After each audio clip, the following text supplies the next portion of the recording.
Hello and welcome to the MCQ lecture series. So in today's lecture, I have MCQs with respect to banking laws and practices, which is banking special paper 3 for the TY BCom students. So let's start. The first MCQ is under section 29 Banking Regulations Act 1949. Banking companies are required to prepare A. balance sheet and profit and loss account statement, B. branch wise list, C. ATM list, and D. branch license list. So the correct answer here, or the correct option here, is balance sheets and profit and loss account statement. Let us now move to the second MCQ, that is balance sheets and profit and loss account statements needs to be audited under which section of the Banking Regulations Act. So it is section 29 which looks into the auditing part of the balance sheets and profit and loss account statement. Let us move to the third MCQ which we have today. Section relating to voluntary amalgamation, here I am talking about voluntary and not compulsory amalgamation, is section 45, section 45A, section 44A, sorry, section 29 and section 30. So we have seen that section 29 is talking about balance sheet and profit and loss account statement audit. Now the section relating to voluntary amalgamation is section 44A and compulsory amalgamation is section 45. So please make sure that you remember both the sections.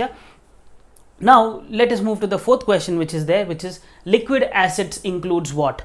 Option A is gold, B is cash in hand, C is cash with other banks, and D all of the above. So these are all liquid assets, cash in hand, gold, cash with other banks, this is all liquid assets. Let us now move to question 5, that is which court has the discretion to grant moratorium up to 6 months to a banking company which is temporarily unable to meet its obligation. So the options which we have are district courts, session courts, high courts, and none of the above. So here the correct answer is high court. High courts are only eligible, or they have the discretion that they can give or grant moratorium up to 6 months to a banking company which is temporarily unable to meet its obligation. Let us move to the sixth MCQ which we have here. Which section of the Banking Regulations Act of 1949 is applied to cooperative banks? Here I am talking about cooperative banks. Cooperative banks,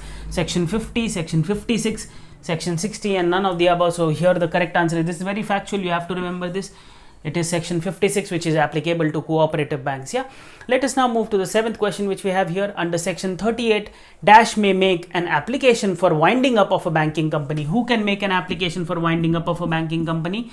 Whether it is State Bank of India, whether it is Reserve Bank of India, whether it is Government of India, or none of the above. So the correct answer here is it is only the Reserve Bank of India who can do that. They can make an application for winding up of a banking company under section 38. Please make sure you remember both the things. Now let us move to the last MCQ which we have for today's class.